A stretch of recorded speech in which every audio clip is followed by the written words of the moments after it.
गत 48 तासात चांदी प्रति किलो 15,000 रुपयांनी घसरली। 2 दिवसांपूर्वी 1,04,000 रुपये प्रति किलो असलेली चांदी आज 91,000 रुपये किलो। 2 दिवसांपूर्वी 1,04,000 रुपयांच्या वर असलेले चांदीचे भाव आज घसरून 91,000 रुपयांवर आले आहेत। गेल्या 48 तासात चांदीच्या भावात प्रति किलो तब्बल 15,000 रुपयांनी कमी झाली आहे आणि त्यामुळे खामगाव येथील देशभरात प्रसिद्ध असलेल्या चांदीच्या बाजारपेठेत चांदी खरेदी करण्यासाठी ग्राहकांची गर्दी वाढली आहे। अमेरिकेने जाहीर केलेल्या टेरिफ धोरणाचा परिणाम म्हणून चांदीच्या भावात जवळपास 48 तासात 15,000 रुपये प्रति किलो कमी आली आहे आणि आगामी काळात हे भाव अजून कमी होण्याची शक्यता सराफ व्यवसायांकडून वर्तविण्यात येत आहे।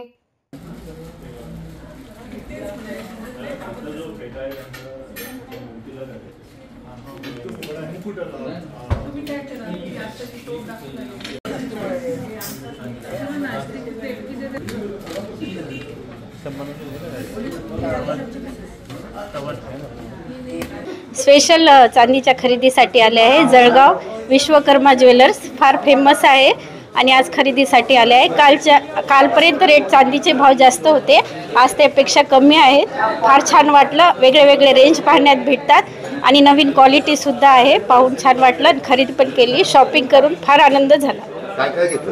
आम्ही चांदीचा पूर्ण सेट घेतला आहे, ताटाचा, कटोरी, वाटी, ग्लास, चम्मच सगळं काही घेतला है। पिछले 48 घंटे में सिल्वर का प्राइस 10 से 15,000 रुपये कम हुआ है और इसका मेन रीज़न है यूएस के जो प्रेसिडेंट है ट्रम्प, उनने जो इम्पोर्ट्स पे, इंडिया के एक्सपोर्ट्स पे बेसिकली जो टैरिफ्स लगाए हैं, बीट ये ऑटोमोबाइल इंडस्ट्री, भी टेक्सटाइल इंडस्ट्री, इन सब पे जो टैरिफ्स लगाया उसके वजह से भी जो ट्रेड वॉर जो ट्रेड डेफिसिट जो हो रहा है, तो उसके वजह से सिल्वर का प्राइस अभी नीचे आया है।